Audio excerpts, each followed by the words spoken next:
The gymnasium hadn't changed much in 20 years. Same peeling paint on the walls, same squeaky floors, same smell of old sweat and industrial cleaner. But as I walked through those double doors at Jefferson High's class of 2004 reunion, everything felt different. Maybe it was the way conversations stopped mid-sentence when people saw me. Maybe it was the uncomfortable shuffling, the forced smiles, the way old classmates suddenly found their drinks fascinating. I'd love to know which corner of the globe you're watching from. And if this story speaks to you, make sure to subscribe. Tomorrow's video is one you absolutely can't miss. I'd expected this. After all, I was Marcus Chen, the guy who dropped out senior year, the one who'd disappeared without explanation, the failure who never graduated with his class. What I hadn't expected was seeing my brother David across the room, flanked by two men in suits, his hands cuffed behind his back. 20 years ago, I was supposed to be valedictorian. My parents had already bought the cap and gown, my acceptance letter to Stanford was framed on my bedroom wall, and my girlfriend Sarah Martinez was planning our future together. Then everything fell apart in the span of 3 weeks. It started with the phone call. I was in AP Chemistry, working on a lab report about molecular structures, when Mrs. Henderson called me to the office. The principal, Mr. Garrett, sat behind his desk with a manila folder and an expression I'd never seen before, part concern, part disappointment, part something else I couldn't identify. "Marcus," he said, sliding the folder across the desk, "we need to talk." Inside were photocopies of test papers. My test papers. From every advanced class I'd taken that semester. Each one marked with a red circle around specific answers, patterns highlighted in yellow marker.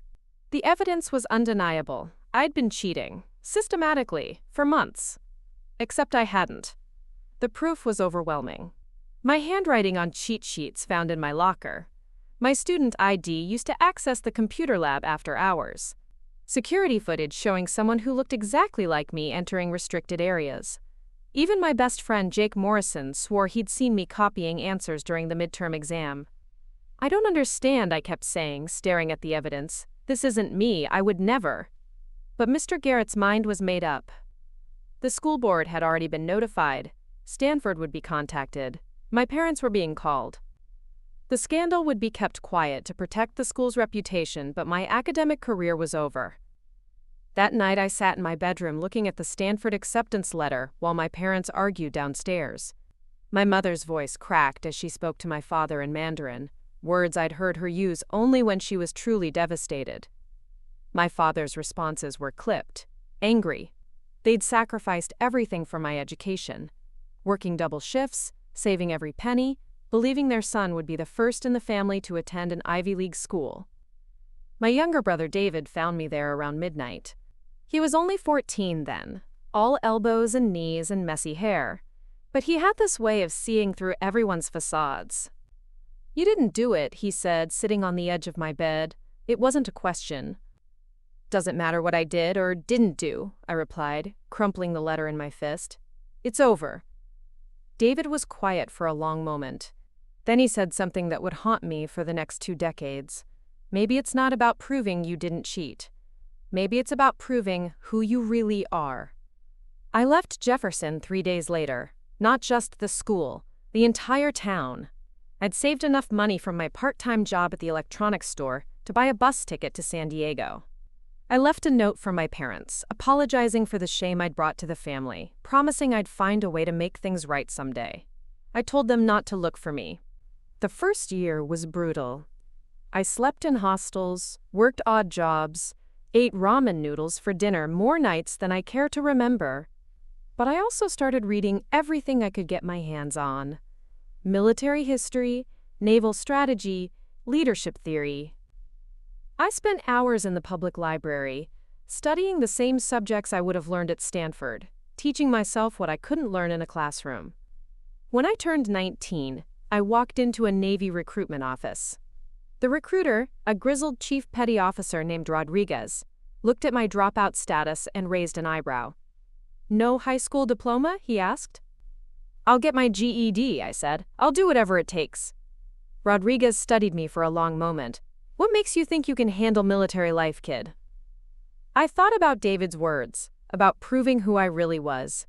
Because I've got nothing left to lose and everything to prove.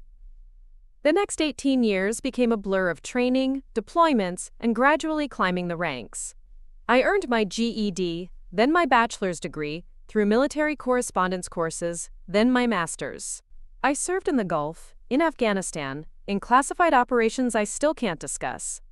I learned to lead men and women in impossible situations, to make decisions that affected thousands of lives, to carry responsibility that would have crushed the 18-year-old who'd been accused of cheating. But I never forgot Jefferson. I never forgot the look of disappointment in my parents' eyes, the way my classmates had whispered in the hallways, the way Sarah had returned my class ring without a word. Most of all, I never forgot David's faith in me when everyone else, including myself, had given up. I kept tabs on my hometown through social media and occasional phone calls to old neighbors. I learned that my parents had moved to Arizona after my father's retirement, that Sarah had married Jake Morrison and moved to Denver, that David had followed a very different path than the one I'd chosen. David had gotten involved with drugs in college, not using selling. He'd been smart about it at first, keeping his grades up, maintaining appearances. But by his mid-20s, he was running a significant operation across 3 counties. I'd tried to reach out to offer help, but he'd cut contact with the family years earlier. The last I'd heard, he was facing federal charges: drug trafficking, money laundering, conspiracy, the kind of charges that carried decades in prison. I'd been deployed overseas when the news reached me, unable to return even if I'd wanted to. Part of me wondered if he'd made his choices partly because of mine, if watching his older brother disappear in shame had broken something in him. Now, standing in this gymnasium 20 years later, I was watching those choices play out in real time. David looked older, harder than I remembered. The baby fat was gone from his face, replaced by sharp angles and tired eyes. The 2 federal agents flanking him were clearly preparing to escort him out, their body language professional but alert. That's when I saw Judge Patricia Hawthorne at the far end of the gym. She was talking to our old English teacher, Mrs. Peterson, but her eyes kept drifting toward the situation with David. Judge Hawthorne had been a few years ahead of us at Jefferson, part of the local success stories that the town liked to celebrate. She'd built a reputation as a fair but tough federal judge, someone who didn't tolerate nonsense in her courtroom. She was also, I realized, probably the judge assigned to David's case. The moment I decided to approach them, everything changed. Not just the trajectory of the evening, but the entire course of what I thought I understood about my life, my family, and the choices that had led us all to this moment. I'd been standing near the refreshment table for nearly 10 minutes, watching the scene unfold. David hadn't seen me yet. His attention was focused on the federal agents and the small crowd of curious onlookers that had formed around them. Judge Hawthorne had moved closer, her conversation with Mrs. Peterson clearly forgotten as she observed the proceedings with professional interest. That's when I heard the whispers start. "Is that Marcus Chen?"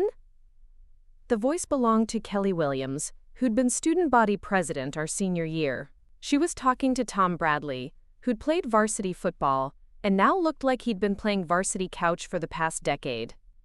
"Can't be," Tom replied, but his voice carried uncertainty. "Marcus disappeared, never even graduated." "But look at him," Kelly insisted. "The way he carries himself, that's not the same kid who left in disgrace." They weren't wrong. 20 years in the Navy had changed me in ways that went beyond the obvious physical transformation. I stood differently, moved differently, saw the world through eyes that had witnessed things most people couldn't imagine. But what they couldn't see was the weight I'd carried all these years, the questions about who had really set me up, why someone had gone to such elaborate lengths to destroy my future, and whether coming back would finally provide answers or just create new problems.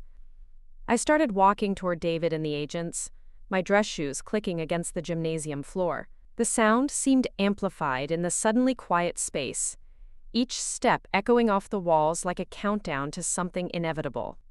Agent Sarah Kim, I could see her name tag as I approached, was in the middle of explaining something to David when she noticed me. Her partner, Agent Rodriguez, immediately shifted his stance, his hand moving instinctively toward his jacket. These weren't local cops or school security guards. They were federal agents, and they were treating David's situation with the kind of seriousness that suggested his case was bigger than I'd imagined. "Excuse me," I said, my voice carrying the authority that had been drilled into me through years of command. "I'm Marcus Chen, David's brother." The effect was immediate. David's head snapped up, his eyes widening with a mixture of shock, disbelief, and something else. Hope, maybe, or fear. Agent Kim's expression shifted from polite professionalism to sharp interest. She'd clearly been briefed on David's family background, and my sudden appearance was an unexpected variable in whatever calculation she'd been making. "Marcus?" David's voice cracked slightly. "What are you doing here?" A lot of love and effort went into bringing this story to life. If you're enjoying it, we'd be so grateful if you'd subscribe to our channel. Now back to where we left off. Before I could answer, Judge Hawthorne approached our group. She moved with the measured confidence of someone accustomed to being the most important person in any room, her eyes assessing the situation with the kind of analytical precision that had made her reputation in the legal community. "Gentlemen," she said, addressing the agents, "I believe this is a matter for my courtroom, not a high school reunion." Agent Kim nodded respectfully. "Your Honor, we were just completing the arrest process. Mr. Chen will be processed and arraigned tomorrow morning." "And you are?" Judge Hawthorne asked, turning to me. "Marcus Chen, David's brother." Something flickered across her face. Recognition, perhaps, or curiosity. "Marcus Chen, who attended Jefferson High, class of 2004? The question hung in the air like a challenge. Around us, more classmates had gathered, drawn by the drama unfolding in the middle of what should have been a night of nostalgia and small talk. I could feel their eyes on me, could hear the whispered conversations about my sudden reappearance, about the scandal that had driven me away, about the brother who'd chosen a very different path. "Yes," I said simply. Judge Hawthorne studied me for a long moment. "I remember you. You were supposed to be valedictorian before." She trailed off, but we all knew what she meant. "Before the cheating scandal. Before the disgrace. Before I disappeared like a ghost, leaving nothing behind but questions and disappointment." "Your Honor," Agent Rodriguez interjected, "we need to transport Mr. Chen to the Federal Detention Center tonight. His bail hearing is scheduled for tomorrow morning." "I understand," Judge Hawthorne replied, "but I'm curious about something." She turned back to me. "What have you been doing for the past 20 years, Marcus?" The question felt loaded, as if she suspected something but wasn't sure what. I looked at David, who was staring at me with an expression I couldn't read. Then I looked at the agents, who were clearly growing impatient with the delay. Finally, I looked at the crowd of former classmates who'd written me off as a failure 2 decades ago. "I serve in the United States Navy," I said. "In what capacity?" Judge Hawthorne pressed. This was the moment I'd been avoiding since I'd walked through those gymnasium doors, the moment when I'd have to reveal who I'd become, what I'd achieved, and how far I'd traveled from the disgraced teenager who'd left Jefferson in shame. I'd spent 20 years building a life that existed in classified briefings and secure facilities, in war zones and situation rooms, in places where my former classmates' opinions couldn't reach me. But now, standing in this gymnasium with my brother in handcuffs and a federal judge asking direct questions, I realized that the time for hiding was over. "I'm a Rear Admiral," I said quietly. "Naval Intelligence." The silence that followed was deafening. Agent Kim's eyebrows shot up. Agent Rodriguez's hand moved away from his jacket. David's mouth fell open. And Judge Hawthorne's expression shifted from curious to something approaching astonishment. "You're Admiral Chen?" she asked, her voice carrying a note of disbelief. The question hit me like a physical blow. She knew who I was. Not the high school dropout, not the cheating scandal, not the kid who'd disappeared in disgrace. She knew Admiral Chen, the officer who'd been involved in classified operations, who'd briefed congressional committees, who'd been mentioned in intelligence reports that crossed federal judges' desks. "Yes," I said. Around us, the whispers had stopped entirely. The entire reunion seemed to have frozen in place, as if everyone was trying to process this impossible revelation. The failure had become a flag officer. The cheater had become one of the most trusted members of the military intelligence community. The dropout had achieved more than any of them had imagined possible. But Judge Hawthorne's next words reminded me that achievements and reputation meant nothing when family was involved. "Admiral Chen," she said formally, "your brother is facing very serious charges. Federal drug trafficking, money laundering, and conspiracy charges that could result in life imprisonment. I hope you understand your presence here, while surprising, doesn't change the legal realities of his situation." I looked at David, who was still staring at me with a mixture of pride and shame. 20 years of separation had led to this moment. Him in handcuffs, me in dress blues that suddenly felt like armor that couldn't protect the people I cared about most. "I understand, Your Honor," I said, "but I'd like to request a private meeting with you tomorrow before the bail hearing. There are some things about this case that I think you should know." Judge Hawthorne's eyes narrowed slightly. "What kind of things, Admiral?" I glanced at the federal agents, then back at her. "The kind that requires security clearance to discuss." The federal courthouse in downtown Portland felt like a fortress the next morning. I'd driven there in my rental car, still wearing my dress uniform from the reunion, knowing that what I was about to reveal would either save my brother or destroy us both. The security clearance I'd mentioned to Judge Hawthorne wasn't just a convenient excuse. It was the key to understanding why David's case was far more complicated than anyone realized. I'd spent the night in my hotel room making phone calls to Washington, activating networks I'd hoped never to use for personal reasons.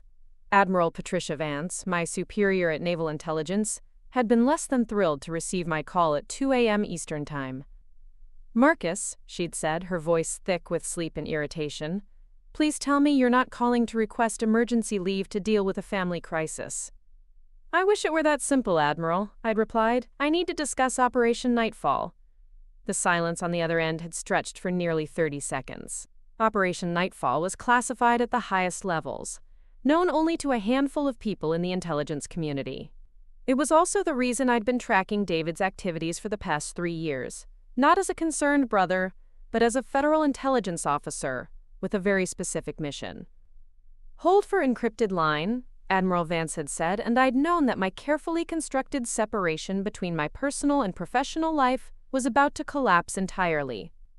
Now, sitting in Judge Hawthorne's chambers at 8 a.m., I was preparing to breach protocols that could end my career, potentially compromise national security, and definitely complicate my brother's legal situation in ways that might make his current charges seem minor by comparison. Judge Hawthorne entered precisely on time, her robes rustling as she settled behind her desk.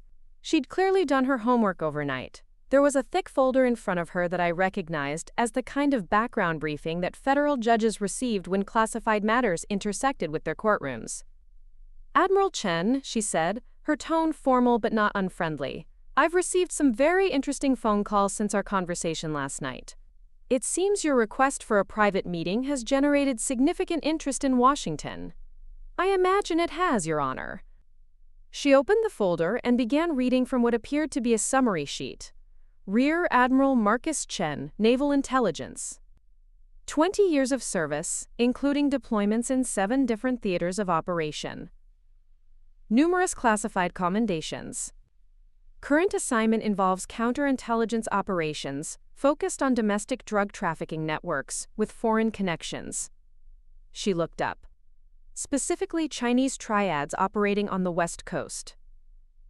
The words hung in the air between us like a suspended sentence. I'd known this moment would come eventually, but I'd always imagined it would be in a briefing room in Washington, not in a federal courthouse where my brother was about to be arraigned. "Your Honor," I said carefully, "what I'm about to tell you is classified, but I've been authorized to share it with you under judicial seal. David Chen has been a confidential informant for Naval Intelligence for the past 18 months. Judge Hawthorne's expression didn't change, but I saw her hands still on the folder. Continue.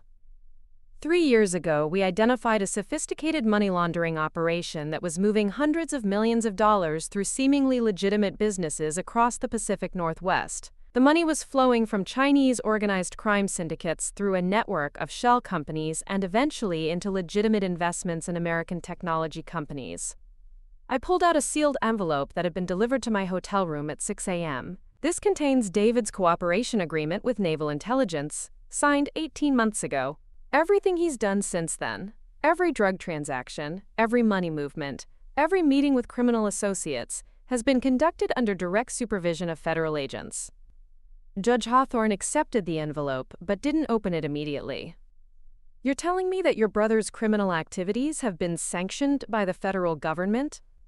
I'm telling you that my brother volunteered to risk his life to help us identify and dismantle a network that was using drug money to fund espionage operations against American technology companies. The charges he's facing are part of his cover identity. The judge opened the envelope and began reading the documents inside. I watched her face as she processed the information, knowing that every word was reshaping her understanding of the case that had appeared on her docket as a straightforward drug trafficking matter. Admiral, she said finally, these documents indicate that your brother has been operating under the code name Nightfall for the past 18 months. They also indicate that his handler is listed as Admiral M. Chen. That's you. Yes, Your Honor. You've been running your own brother as an intelligence asset? The question cut deeper than any enemy interrogation I'd ever endured. David contacted me 2 years ago. He'd gotten involved with people who were more dangerous than he'd realized, and he wanted out. But when he described the operation they were running, I recognized the patterns from intelligence reports I'd been seeing. Instead of extracting him, I offered him a choice: face federal charges for his existing crimes, or help us take down the entire network. Judge Hawthorne leaned back in her chair, and he chose to cooperate. He chose to make amends for his mistakes by serving his country, just like I did 20 years ago. What do you mean? This was the part I'd hoped to avoid, the revelation that would connect my teenage disgrace to my brother's current situation in ways that neither of us had fully understood until now. Your Honor, I was never supposed to be at that reunion last night. I was supposed to be in Seattle, overseeing the final phase of Operation Nightfall. But David sent me a coded message 2 days ago indicating that his cover had been compromised and that he needed immediate extraction. The arrest at the reunion was staged? The arrest was real, but it was timed to occur in a public setting where David's criminal associates would see it and assume he'd been caught in a routine law enforcement operation, not exposed as a federal informant. The reunion provided perfect cover. What criminal organization would suspect that a high school dropout had become a naval intelligence officer? Judge Hawthorne set down the documents and looked at me with an expression I couldn't read. Admiral Chen, you've just told me that you've been using your brother as bait in a counterintelligence operation. You've also implied that your own disgrace 20 years ago was somehow connected to your current position. I need you to explain exactly what you're asking me to do. I'm asking you to postpone David's arraignment for 72 hours while we complete Operation Nightfall. In 3 days, we'll have enough evidence to arrest 37 members of a Chinese espionage network, seize over $400 million in illicit funds, and prevent the theft of classified technology from 6 American defense contractors. And if I refuse, then David will be arraigned on charges that he's technically guilty of, even though his actions were sanctioned by the federal government. The Chinese network will disappear, taking their money and their intelligence operations with them. And 20 years of my brother's sacrifices will have been for nothing. Judge Hawthorne stood and walked to the window overlooking the courthouse plaza. I could see David being escorted from a federal transport vehicle, still in handcuffs, flanked by the same agents who'd arrested him at the reunion. From this distance, he looked exactly like what he was supposed to appear to be, a drug dealer facing federal charges. Admiral, she said without turning around, there's something else in this file that I think you should know. The investigation into your alleged cheating scandal at Jefferson High School was reopened by the FBI 2 years ago as part of a broader investigation into Chinese intelligence activities. They found evidence that a foreign exchange student named Wei Lin had systematically targeted high-achieving American students for identity theft and academic fraud. My blood ran cold. What kind of evidence? The kind that proves you were innocent. The kind that shows you were specifically targeted because someone had identified you as a potential future intelligence asset. She turned back to face me. The kind that suggests your disgrace 20 years ago and your brother's current situation are part of the same long-term operation. The pieces began falling into place with terrifying clarity. My academic destruction hadn't been random. It had been calculated, designed to drive me into the military where I could be monitored, influenced, or eventually compromised. David's involvement with Chinese-connected criminals hadn't been coincidental. It had been orchestrated by people who'd been watching our family for 2 decades. "Your Honor," I said, my voice barely steady, "I think we're dealing with something much bigger than Operation Nightfall." The secure conference room in the federal building's basement felt like a tomb. Judge Hawthorne had agreed to the 72-hour postponement, but only after making it clear that she expected full disclosure about the scope of the operation we were dealing with. What she got instead was a revelation that would reshape everything we thought we knew about Chinese intelligence operations in America. FBI Special Agent Lisa Morrison had flown in from Washington overnight, carrying files that required 3 different security clearances just to open. She spread photographs across the conference table like a dealer, laying out cards in a game where the stakes were measured in national security breaches and human lives. "Wei Lin," she said, pointing to a photograph of a young Asian woman with glasses and a friendly smile. "Real name, Liu Wei, Chinese Ministry of State Security operative, embedded at Jefferson High School from 2002 to 2004 as part of a long-term talent identification program." I stared at the photograph, memories flooding back with painful clarity. Wei had been the quiet exchange student who'd always been helpful with homework, who'd seemed to genuinely care about her American classmates' success. She'd been particularly interested in students bound for prestigious universities, offering to form study groups and share notes with anyone who'd struggled with difficult concepts. Her mission, Agent Morrison continued, was to identify and compromise promising American students who might eventually gain access to sensitive government positions. She had a particular focus on students interested in military careers, government service, or technical fields. Judge Hawthorne leaned forward. "You're saying she deliberately framed Marcus for cheating?" "We're saying she created a sophisticated identity theft operation that allowed her to impersonate multiple students during testing periods. The evidence pointed to Marcus because she wanted it to point to Marcus. His academic record, his family background, his stated interest in military service, he was exactly the type of target her superiors had identified as valuable." The room fell silent as the implications sank in. My entire adult life had been shaped by a deliberate act of sabotage designed to drive me toward a specific path. The military career I'd built, the expertise I'd developed, the access I'd gained to classified information. All of it had been anticipated, planned for, and potentially compromised from the beginning. "There's more," Agent Morrison said, pulling out another set of photographs. "Liu Wei didn't disappear after graduation. She maintained contact with several Jefferson High graduates over the years, including David Chen." My blood turned to ice. David's face appeared in a surveillance photograph dated just 3 months ago. He was sitting across from an attractive Asian woman in a coffee shop, their conversation appearing casual but intense. The woman was older now, her hair different, but the facial recognition software had confirmed her identity with 97% certainty. "She's been cultivating David for years," Agent Morrison explained. "Social media connections, occasional meetings disguised as chance encounters, gradually building a relationship that allowed her to guide him toward increasingly serious criminal activities. When he started working with Chinese-connected drug organizations, it wasn't coincidence, it was orchestration." Judge Hawthorne's expression had grown increasingly grim. "Agent Morrison, are you telling me that this entire case is part of a 20-year intelligence operation?" "We're telling you that the Chen family has been under Chinese surveillance and influence for 2 decades. Marcus was driven into the military where his career could be monitored and potentially compromised.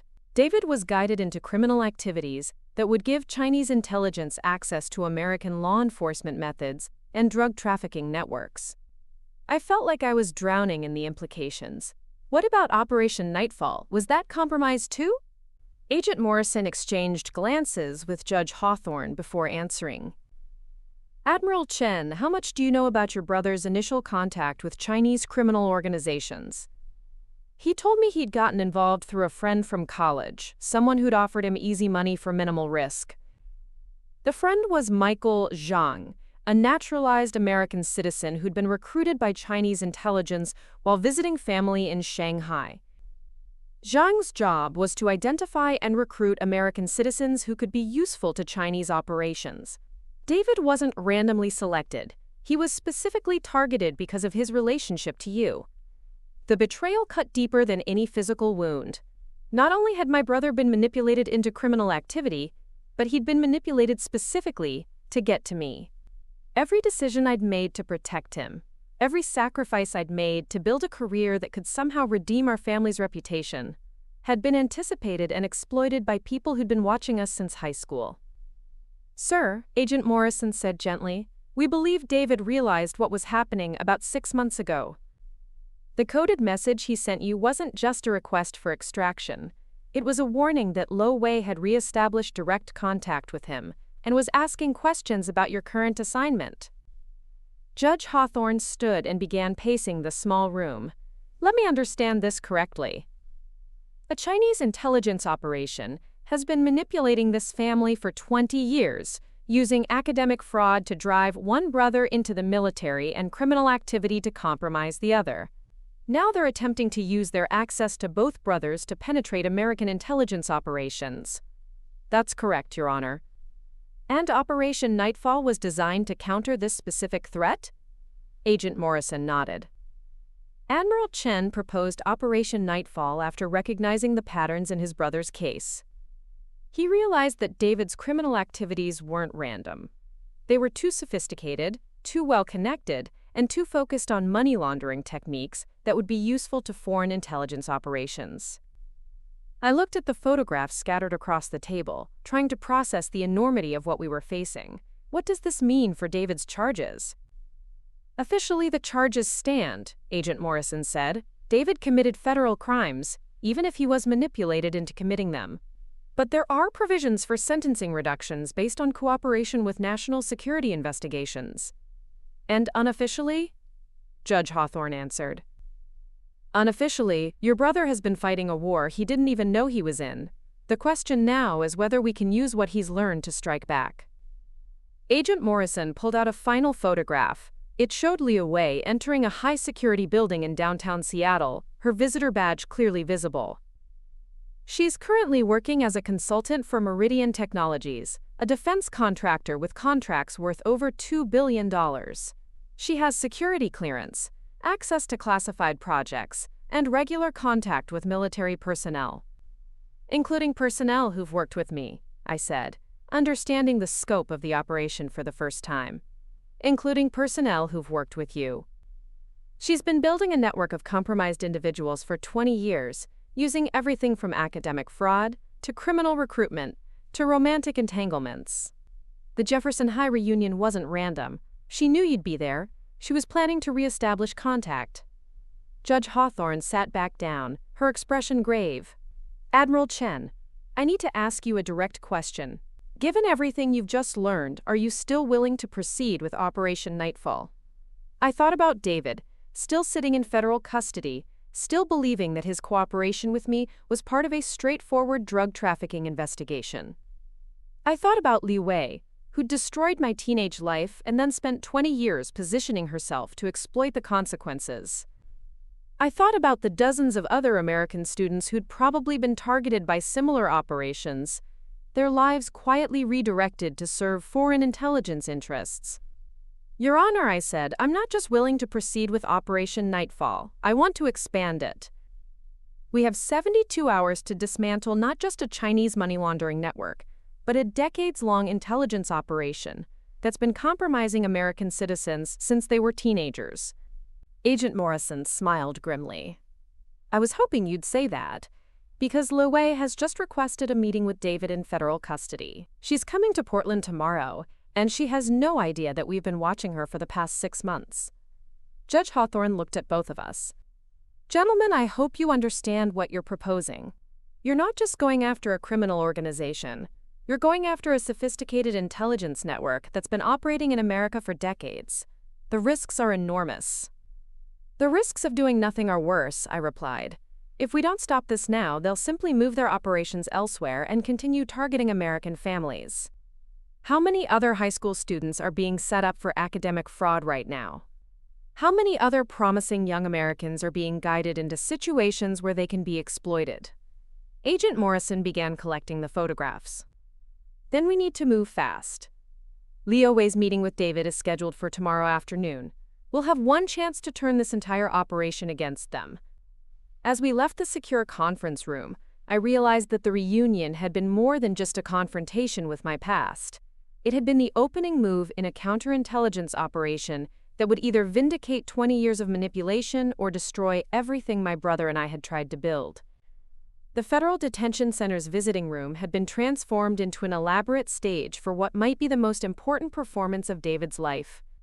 Hidden cameras captured every angle, sophisticated audio equipment monitored every whisper, and a team of federal agents waited in adjacent rooms, ready to move the moment Liu Wei revealed enough information to justify arrests. I watched from a monitoring station 2 floors above, my hands clenched into fists as my brother prepared to face the woman who'd orchestrated our family's destruction. David looked exhausted, dark circles under his eyes, his orange jumpsuit hanging loose on his frame, but his mind was sharp. We'd spent 3 hours the night before going over every detail of the encounter, every possible question Liu Wei might ask, every response that would draw her deeper into revealing the scope of her operation. Agent Morrison sat beside me, speaking quietly into her headset as she coordinated with teams positioned across the city. Dragon 1, confirm you have eyes on the Meridian Technologies building. Dragon 2, status on the Seattle surveillance team. The responses crackled through our earpieces. Liu Wei wasn't working alone. She had support staff, communication protocols, and escape routes that had been 20 years in the making. If we moved too early, she'd disappear into a network of safe houses and false identities. If we moved too late, she'd realize David had been compromised and vanish, along with evidence of the broader intelligence operation. She's here, Agent Morrison said, pointing to a monitor showing the detention center's entrance. Liu Wei walked through the security checkpoint with the confident stride of someone who'd visited federal facilities before. She'd aged well. Her hair was shorter now, styled in a professional cut that matched her expensive business suit. Everything about her appearance suggested legitimate success, the kind of American dream story that made her perfect cover for intelligence work. The visiting room door opened, and David looked up as Liu Wei entered.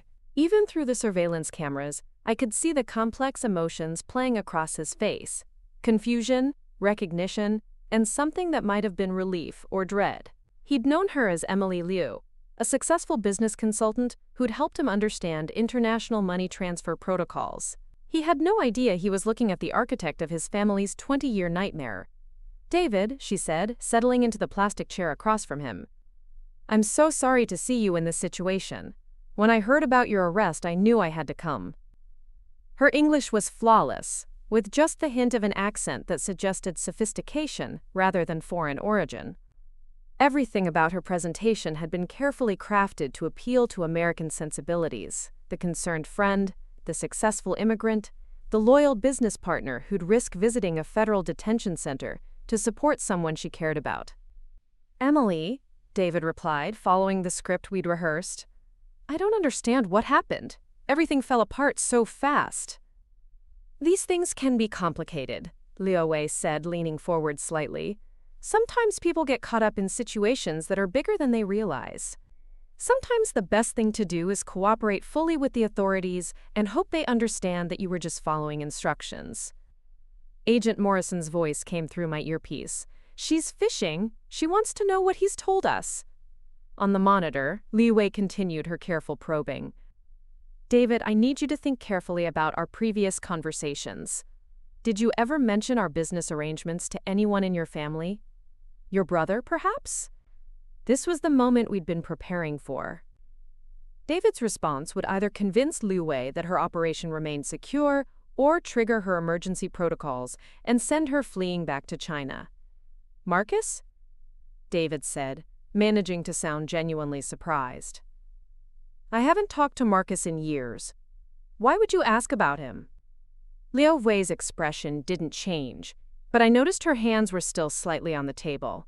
"No particular reason. I just know that families sometimes share information during times of stress, It would be natural for you to reach out to your brother for support. Marcus is military, David replied with exactly the right tone of dismissive annoyance. He made it clear years ago that he wanted nothing to do with my problems. Besides, what could some Navy guy possibly do to help with federal drug charges? The beautiful irony of the moment wasn't lost on me. Liu Wei had spent 2 decades positioning herself to exploit my relationship with David, but her own intelligence about my current position was apparently incomplete. She knew I was in the Navy, but she didn't know my rank or assignment. The reunion had been her first opportunity to assess how valuable I might be as an asset. Of course, Liu Wei said smoothly, I was just concerned about your family's reaction to all this. Your parents must be devastated. They don't know, David lied convincingly. I haven't contacted them. There's no point in disappointing them again. Liu Wei nodded sympathetically, but I could see her mind working behind her eyes. She was recalibrating, adjusting her approach based on David's responses. David, I want you to know that I'm prepared to help you through this situation. I have connections with attorneys who specialize in federal cases. People who understand the complexities of international business arrangements. What kind of connections? David asked, following our script perfectly. Let's just say that some of my business associates have experience with American legal systems. They understand that sometimes cooperation with authorities can be mutually beneficial. Agent Morrison's voice crackled through my earpiece again. There it is. She's offering to broker his cooperation agreement. She wants to control what information he provides to federal prosecutors. On the monitor, Liu Wei leaned closer to David. The most important thing is that you don't say anything that might complicate matters for other people involved in your business arrangements. Some of these people have resources that could make your situation much worse if they feel threatened. Are you saying I'm in danger? David asked, managing to sound appropriately frightened. I'm saying that discretion is important. The people we've been working with value loyalty above all else. They take care of people who take care of them, but they can be unforgiving toward people who create problems. This was the admission we'd been waiting for. Liu Wei had just confirmed that David's criminal activities were connected to a larger organization that used intimidation and violence to ensure compliance. More importantly, she'd positioned herself as an intermediary with the power to negotiate on behalf of this organization. Emily, David said, his voice dropping to a whisper, there's something I need to tell you. The FBI agents who arrested me, they were asking questions about you. Liu Wei's composure cracked slightly. What kind of questions? They wanted to know about our business meetings. They had photographs of us together. They seemed to think you might be involved in the money laundering operation. The silence that followed stretched for nearly 30 seconds. I watched Liu Wei's face cycle through emotions: surprise, calculation, fear, and finally determination. She was making a decision that would either expose her entire network or send her running. David, she said carefully, I need you to listen to me very carefully. What I'm about to tell you could save your life, but it could also put you in more danger than you've ever imagined. Agent Morrison leaned forward, her hand moving to her radio. All teams prepare for immediate deployment. The subject is about making critical admissions. On the monitor, Liu Wei glanced around the visiting room as if checking for surveillance equipment. The business arrangements we've been discussing aren't just about money laundering. The people I work for are involved in activities that go far beyond simple drug trafficking. They're interested in information, specifically information about American military and intelligence operations. David's eyes widened in genuine shock. This wasn't part of our script. Liu Wei was about to reveal something that none of us had anticipated. What kind of information? He asked. Your brother Marcus isn't just some Navy guy, David. He's a rear admiral in naval intelligence.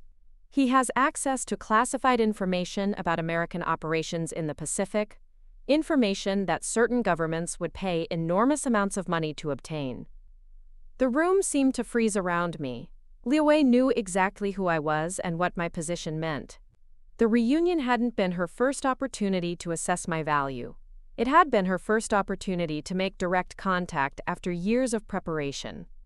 I don't understand, David said, though I could see in his eyes that he understood perfectly. Your arrest last night wasn't coincidental, David. It was designed to draw your brother out of hiding, to force him to reveal himself publicly. We've been waiting 20 years for the right moment to make contact with Marcus Chen, and you've just given us that opportunity." Agent Morrison was already speaking into her radio. "All teams move now. Subject has confirmed hostile intelligence operation targeting Admiral Chen. Repeat, move now." But as I watched the monitor, I realized we might already be too late. Liu Wei was standing up, her visit apparently concluded. She'd gotten the information she'd come for, confirmation that I was involved in David's case and that our family relationships could be exploited. "David," she said, placing her hand on his shoulder, "your brother is about to receive some very interesting visitors. I hope, for both your sakes, that he's willing to be reasonable." The phone in my hotel room started ringing at exactly 11:47 p.m., 13 minutes after Liu Wei had walked out of the Federal Detention Center. I'd been expecting the call, but the voice on the other end wasn't one I recognized. "Admiral Chen, my name is Thomas Hartwell. I represent certain business interests that I believe would be of mutual benefit to discuss." The voice was cultured, American, with the kind of careful diction that suggested expensive education and international experience. Thomas Hartwell wasn't a name that appeared in any of the intelligence files we'd been reviewing, which meant he was either very new to the operation or very good at staying hidden. "I'm not interested in business discussions, Mr. Hartwell. I think you might reconsider once you understand what we're offering. Your brother's legal situation could be resolved quite easily, with the right kind of cooperation. Federal judges can be remarkably flexible when national security interests are properly explained to them." The threat was subtle but unmistakable. They knew about Judge Hawthorne, about the postponement, about the classified nature of David's cooperation agreement. Liu Wei's visit to the detention center had been a reconnaissance mission, but this phone call was the actual recruitment attempt. "What kind of cooperation are you referring to, Mr. Hartwell?" "The kind that involves sharing certain insights about American naval operations in the South China Sea. Nothing that would compromise active missions, of course. Just general strategic assessments that might help prevent misunderstandings between our respective governments." I gestured to Agent Morrison, who was monitoring the call from a chair near the window. She nodded and began typing on her laptop, initiating traces and activating recording protocols that would capture every nuance of the conversation. "Mr. Hartwell, I think there's been a misunderstanding. I'm not authorized to discuss classified information with unauthorized personnel." His laugh was genuinely amused. "Admiral, please don't insult either of our intelligences. You've been discussing classified information with unauthorized personnel for months. Your brother's cooperation agreement required you to brief him on intelligence methods and sources. We're simply asking for an expansion of that same level of transparency." The sophistication of their intelligence was staggering. They knew details about Operation Nightfall that should have been accessible only to people with the highest security clearances. Either they had sources inside American intelligence agencies, or their surveillance of my family had been far more comprehensive than we'd realized. "I'm going to hang up now, Mr. Hartwell. Before you do, Admiral, you might want to look out your hotel room window." I moved to the window and pulled back the curtain. Across the street, a black sedan was parked under a streetlight. Even from 6 floors up, I could see someone sitting in the driver's seat, their face illuminated by the glow of a cell phone screen. "We're not threatening you, Admiral. We're simply demonstrating that we have resources you might not have anticipated. Resources that could make your brother's situation much more complicated if we chose to deploy them differently." Agent Morrison was already on her radio, calling for backup units to surround the hotel. But I knew the sedan would be gone before any federal agents could reach it. This wasn't about capturing Liu Wei's associates. It was about demonstrating their capability to reach me anywhere, anytime. "What exactly are you proposing, Mr. Hartwell?" "A simple exchange of information. You provide us with strategic assessments about American naval activities in areas where Chinese interests might be affected. We ensure that your brother's cooperation with federal authorities is viewed favorably by all relevant parties. And if I refuse? Then your brother's case becomes much more complicated. Federal prosecutors might discover evidence of additional crimes that would make his current charges seem minor by comparison. They might also discover that his cooperation agreement was compromised from the beginning, making any testimony he might provide essentially worthless." The beauty of their trap was becoming clear. They'd spent months positioning David as a valuable intelligence asset, feeding him information that would make him useful to American operations. But they'd also ensured that his usefulness was entirely dependent on their continued cooperation. If they withdrew their support, David wouldn't just lose his value as an informant. He'd become a liability whose compromised status would destroy any case built on his testimony. "I need time to consider your proposal, Mr. Hartwell." "Of course, but not too much time. Your brother's arraignment is scheduled for tomorrow morning, and judges can be quite unpredictable when they feel that defendants aren't being fully cooperative."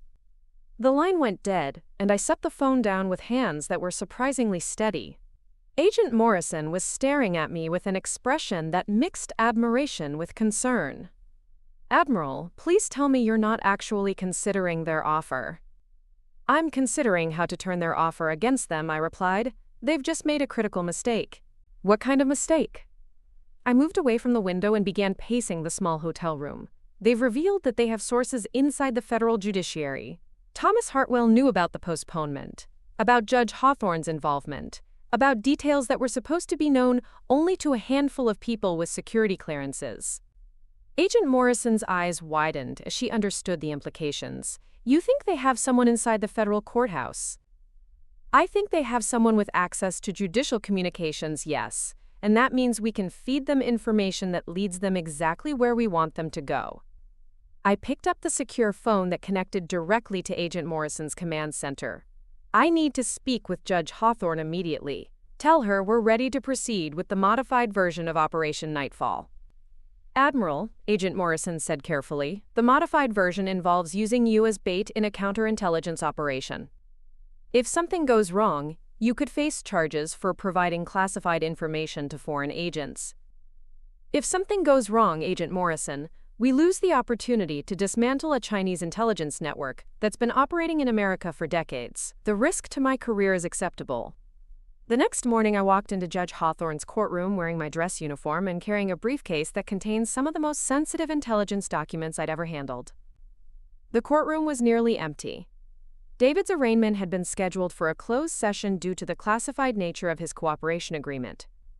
David sat at the defendant's table flanked by two federal public defenders who'd been briefed on his actual status but were required to maintain the fiction that he was simply a drug dealer seeking a plea agreement. Judge Hawthorne entered exactly on time, her expression revealing nothing about the conversation we'd had 3 hours earlier.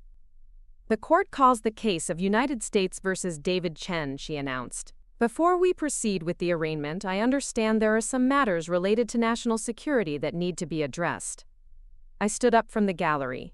"Your Honor, Rear Admiral Marcus Chen, requesting permission to address the court regarding the defendant's cooperation with federal authorities."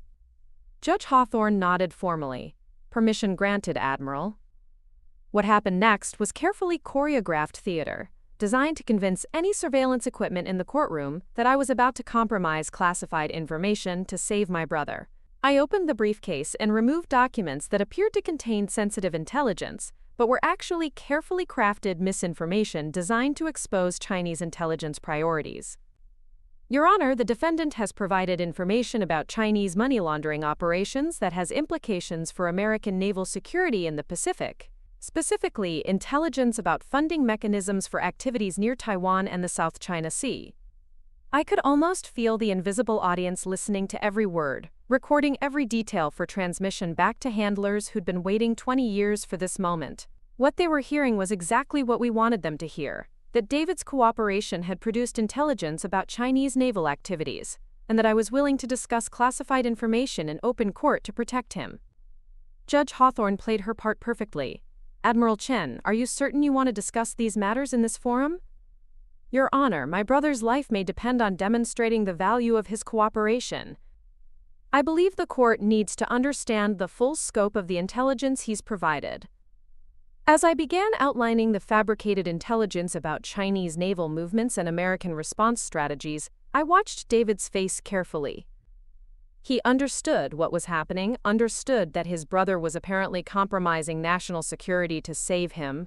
The guilt and gratitude in his expression were genuine, which made our performance even more convincing. What the Chinese intelligence network didn't know was that every word I spoke was being transmitted not just to their monitoring equipment, but to American military units positioned throughout the Pacific. The misinformation I was providing would trigger Chinese responses that would reveal the location and capabilities of assets they'd kept hidden for years. The reunion that had started as a confrontation with my past was ending as the opening move in a counterintelligence operation that would reshape the balance of power in the Pacific. And somewhere in a coffee shop or hotel room or business office, Liu Wei was discovering that 20 years of patient manipulation had led her into the most sophisticated trap American intelligence had ever constructed.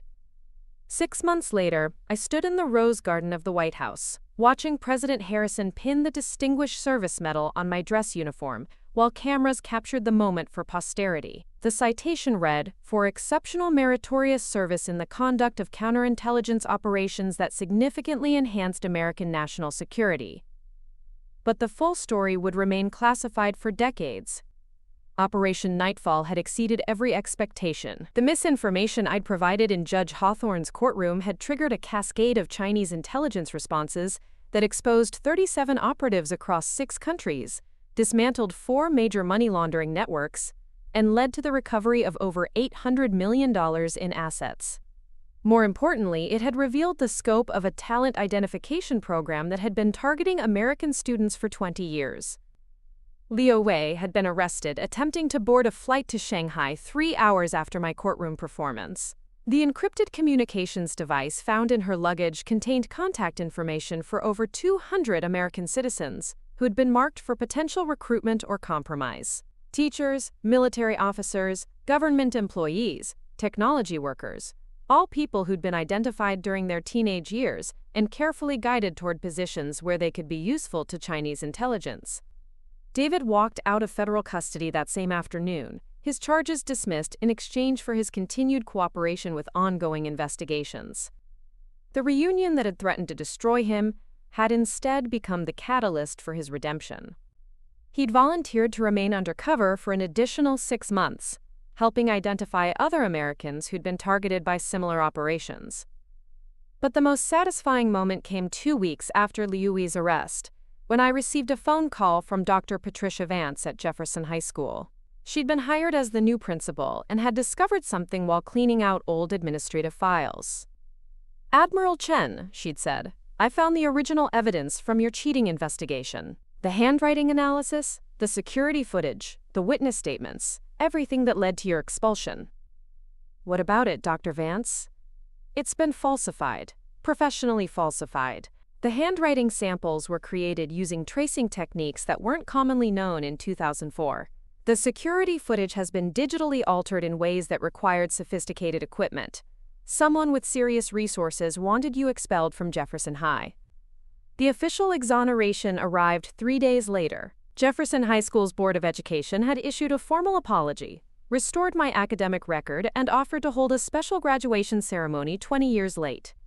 I declined the ceremony but accepted the diploma, not for myself but for my parents, who'd carried the shame of their son's disgrace for 2 decades. My mother had cried when I'd shown her the diploma and the letter of apology. My father, ever practical, had simply nodded and said, "We always knew you didn't cheat, Marcus. We just didn't know how to prove it." Standing in the Rose Garden now, I thought about the path that had led from that gymnasium in Portland to this moment. 20 years of military service, countless deployments, thousands of decisions that had shaped not just my career but American national security, all of it triggered by a teenage girl's sophisticated deception designed to drive me toward exactly this life. The irony wasn't lost on me. Liu Wei's operation had succeeded beyond her wildest dreams. She'd created the perfect intelligence target, a highly placed American officer with access to sensitive information and a family history that made him vulnerable to blackmail. What she hadn't anticipated was that the same qualities that made me valuable to Chinese intelligence would make me even more valuable to American counterintelligence. After the ceremony, I drove to Arlington National Cemetery to visit the grave of Chief Petty Officer Rodriguez, the recruiter who'd taken a chance on a dropout with no prospects and unlimited determination. His headstone was simple: Eduardo Rodriguez, 1960 to 2019, United States Navy. He saw potential where others saw problems. David found me there as the sun was setting over the Potomac. He was wearing a suit instead of prison orange, his face healthier than it had been in years. The federal prosecutors had offered him a position as a consultant on financial crimes investigations, recognizing that his understanding of money laundering operations was now an invaluable government asset.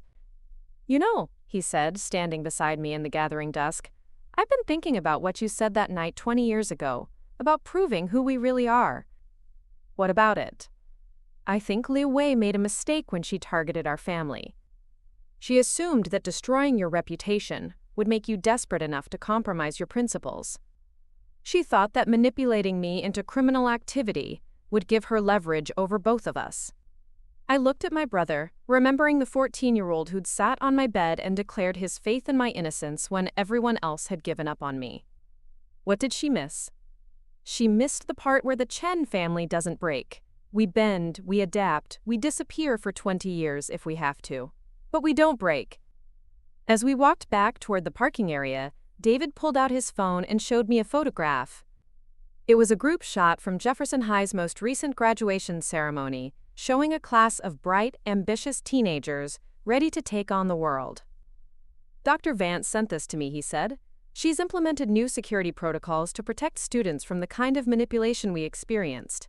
Background checks on exchange students, enhanced monitoring of academic fraud, counseling programs for students who show signs of being targeted by outside influences." I studied the faces in the photograph, seeing echoes of the optimism and determination that had defined my own graduating class. "Do you think it'll work?" "I think Liu Wei's operation succeeded because nobody was looking for it. Now that we know what to look for, it becomes much harder to hide." We reached our cars as the cemetery's closing time approached. David paused before getting into his vehicle, his expression serious. "Marcus, there's something I never told you about that night you left. After you disappeared, I spent months trying to figure out who had really framed you. I broke into school computer systems, interviewed classmates, even followed some of the teachers to see if they were involved." "Did you find anything?" "I found Wei Lin's real schedule, the one that showed she'd been in the computer lab during times when she was supposed to be in other classes. I found financial records showing payments to students who'd provided false testimony about seeing you cheat. I even found drafts of the evidence reports written before the investigation had officially begun." I stared at him in amazement. "Why didn't you say anything?" "Because I was 14 years old and nobody would have believed me. But more importantly, because I realized that you were already gone, and bringing you back wouldn't undo the damage that had been done to Mom and Dad. I decided to keep the evidence until I could figure out how to use it properly." "What happened to the evidence?" David smiled. "I gave it to the FBI 6 months ago, when I realized that our family's story was part of something much bigger. It's all part of the case file now. Proof that Chinese intelligence operations were targeting American students 2 decades before anyone in government recognized the threat." As I drove home through the Virginia countryside, I thought about the reunion that had started this entire chain of events. I'd walked into that gymnasium expecting to confront my past, and had instead discovered that my past had been carefully orchestrated by people who'd never stopped watching my family. The failure they'd whispered about at the reunion had become a success beyond anything they could have imagined. The dropout had become an admiral. The disgraced cheater had become a decorated intelligence officer. The family that Chinese operatives had tried to manipulate and destroy had instead become instrumental in dismantling their entire American network. But perhaps most importantly, the teenage boy who'd lost faith in justice had grown into a man who'd helped restore it, not just for himself and his family, but for hundreds of other Americans who'd been targeted by similar operations.